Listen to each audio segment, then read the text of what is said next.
Good morning class. आज हम inner transition elements के बारे में पढ़ेंगे। Inner transition elements means F block elements. आप लोग जब अपनी पीरियोडिक टेबल देखते हैं तो आप देखते हैं कि पीरियोडिक टेबल में दो पार्ट्स हैं। एक पार्ट है जिसको हमने तीन पार्ट्स में डिवाइड किया है, एस ब्लॉक एलिमेंट्स, उसके बाद डी ब्लॉक एलिमेंट्स आते हैं, देन पी ब्लॉक एलिमेंट्स आते हैं। और इन तीन डिवीजन के बाद, मतलब इस मेन जो बॉडी है पीरियोडिक टेबल की, उसके बाद नीचे दो पीरियड्स को फिर एक टेबुलर फॉर्म में रिप्रेजेंट किया है, that are F block elements and they are also known as inner transition elements. अब द क्वेश्चन ये है कि why they are called inner transition elements. The reason is that हमने डी ब्लॉक एलिमेंट्स में पढ़ा था कि हमारी जो डी सब शेल है वो पेनल्टीमेट शेल है, मतलब आउटर मोस्ट शेल नहीं है, उसके अंदर वाली शेल है। ठीक है। सो यहाँ पर और भी अंदर वाली शेल के बारे में जब हम बात करेंगे, मतलब एफ सब शेल के बारे में बात करेंगे, तो that is why they are known as inner transition elements. F block consist of two series, lanthanoids and actinoids.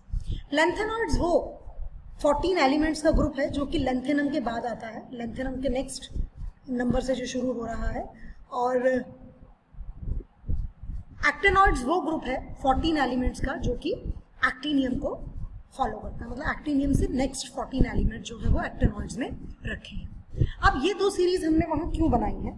The reason is that ये जो 14 एलिमेंट्स हैं जो लेंथेनम को फॉलो करते हैं या जो एक्टिनियम को फॉलो करते हैं, इनकी मोस्टली प्रॉपर्टीज इन दोनों एलिमेंट से मैच करती हैं, ये सेम प्रॉपर्टीज रखते हैं। दैट इज वाई हमने इनकी दो अलग अलग, हमने इनको दो सीरीज में बांट दिया, एक एक्टिनॉइड सीरीज कर दी और एक लेंथेनॉइड सीरीज कर दी। So this is about inner transition elements. तो यहाँ पर हम फिर से वही atomic size, ionic radius, electronic configuration, इन सब के बारे में डिस्कशन करेंगे, लेकिन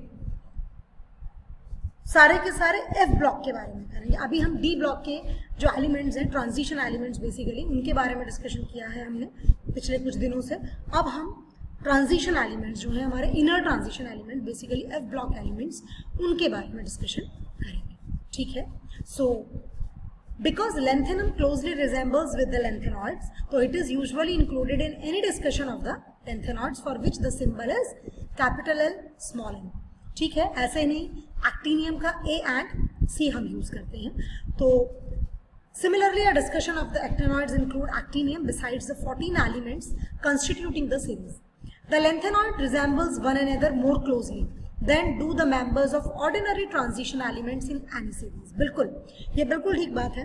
जो lanthanoids हैं, जो कि lanthanum से आगे आने वाले 14 elements हैं, वो really एक दूसरे से प्रॉपर्टीज में काफ़ी मैच करते हैं, काफ़ी सिमिलैरिटीज रखते हैं in comparison to other element जो कि इनर ट्रांजिशन एलिमेंट्स हैं, उनसे ज़्यादा क्या रखते हैं, अंदर वो रखते हैं और सिमिलैरिटीज रखते हैं प्रॉपर्टीज में। ठीक है ना।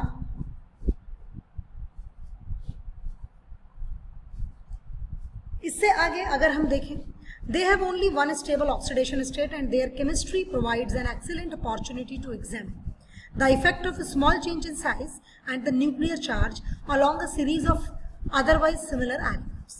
The chemistry of the actinoids is much more complicated because they are mostly radioactive elements in nature. ज़्यादातर एक्टिनॉइड्स जो है वो मैन-मेड एलिमेंट्स हैं और ज़्यादातर जो है वो रेडियो एक्टिव है नेचर में, इसीलिए उनकी जो केमिस्ट्री है वो थोड़ी सी कॉम्प्लिकेटेड है, लेकिन लेंथेनम में इतना नहीं है, इतने ज़्यादा लेंथेनॉइड जो है वो रेडियो एक्टिव नहीं है नेचर में। ठीक है।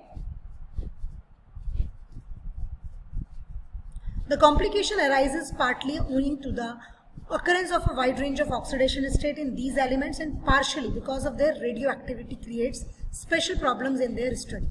The two series will be considered separately here. हम यहाँ पर अलग अलग दोनों को स्टडी करेंगे।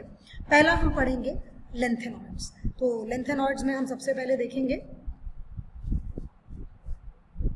yes, the names, symbols, electronic configuration of atomic and some ionic states and atomic and ionic radii of lanthanum and some properties of lanthanoids. ठीक है। केमिकल रिएक्टिविटी आप उसको कह सकते हैं। इसमें से कुछ जो आपके टॉपिक्स हैं वो रिमूव किए गए हैं इस पार्ट में से भी। इलेक्ट्रॉनिक कॉन्फ़िगरेशन, जो इलेक्ट्रॉनिक कॉन्फ़िगरेशन का पार्ट है दैट इज रिड्यूस्ड वो आपके सिलेबस से रिड्यूस कर दिया गया है। जो इलेक्ट्रॉनिक कॉन्फ़िगरेशन वाला पार्ट है वो हम आपके साथ डिस्कशन नहीं करेंगे, ठीक है, क्योंकि ये वाला जो पार्ट है आपका वो डिलीट कर दिया है electronic configuration lanthanoid and actinoids का। साथ ही साथ इनका ऑक्सीडेशन स्टेट का जो टॉपिक है वो भी डिलीट किया है, एंड कंपैरिजन विद लेंथेनॉइड्स, ठीक है, कंपैरिजन विद लेंथेनॉइड्स का मतलब जब हम डिफरेंट लेंथेनॉइड्स को कंपेयर करेंगे वो भी डिलीट किया है। तो इलेक्ट्रॉनिक कॉन्फ़िगरेशन हम डिस्कस नहीं करेंगे, हम आते हैं सीधा एटॉमिक एंड आयनिक साइज पर।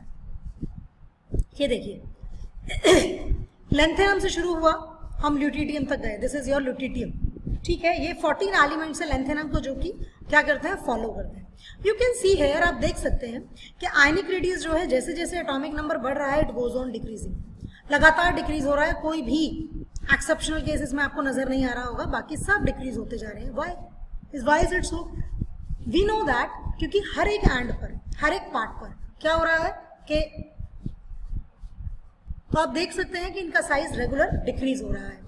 एक रीजन तो हम ये दे सकते हैं जैसे जैसे हमारा एटॉमिक नंबर इंक्रीज होता है वैसे वैसे एटॉमिक साइज डिक्रीज होता है। साथ ही साथ हम एक रीजन और देते हैं, दैट इज लेंथेनॉइड कॉन्ट्रैक्शन। अब बात ये आती है what is this lanthanoid contraction, तो I will discuss this lanthanoid contraction in detail, उसको हम डिटेल में पढ़ेंगे। एक्चुअली जैसे हम पढ़ते हैं आपका स्क्रीनिंग इफेक्ट, जैसे हमने इससे पिछले वाले डी ब्लॉक एलिमेंट्स में एक रीजन ये ढूंढा था कि पुअर शील्डिंग इफेक्ट है डी ब्लॉक एलिमेंट्स में, ठीक है, इसलिए उनका जो साइज है वो ऑलमोस्ट बराबर था आयरन का, निकल का, कोबाल्ट का, ठीक है। यहाँ पर भी हम लेंथेनॉइड कॉन्ट्रैक्शन की बात करते हैं कि जो क्यूमुलेटिव इफेक्ट निकल कर आता है लेंथेनॉइड सीरीज का, उसको हमने लेंथेनॉइड कॉन्ट्रैक्शन बेसिकली कहा है। रेडियस जो है मेंबर्स का, वो जैसे जैसे हम आगे बढ़ते जाते हैं वैसे वैसे वो डिक्रीज होता चला जाता है, ठीक है। तो ये एक यूनिक प्रॉपर्टी है लेंथेनॉइड्स की। दूसरा इसका जो पॉइंट है, जहाँ पर जो नॉर्मल आपका जो ऑक्सीडेशन स्टेट इन कंपाउंड्स में मिलता है वो +3 ऑक्सीडेशन स्टेट है, जो कि सभी के सभी जो कि एलिमेंट्स इसमें प्रेजेंट हैं उन सब में +3 ऑक्सीडेशन स्टेट मिलेगा, मतलब that is a common oxidation state of lanthanoids. इतना आपको जनरल आपको पता होना चाहिए। और यहाँ पर जो शील्डिंग होती है वो 4f इलेक्ट्रॉन्स की होती है लेंथेनॉइड्स में, और अगर मैं एक्टिनॉइड्स की बात करूंगी तो वहां पर जो शील्डिंग होगी वो 5f इलेक्ट्रॉन्स की होगी। तो जो कॉन्ट्रैक्शन हो रहा है that is just due to the shielding of 4f electrons, okay. लेकिन ये जो शील्डिंग है ये in comparison to D electron क्या होगी, डी इलेक्ट्रॉन से कम होगी, न्यूक्लियर चार्ज बढ़ेगा, ठीक है। तो इसीलिए इनका जो साइज है जैसे जैसे एटॉमिक नंबर बढ़ता जाता है वैसे वैसे डिक्रीज होता चला जाता है। तो this is about the introduction of lanthanoids and atomic and ionic sizes with them. Thank you and have a good day.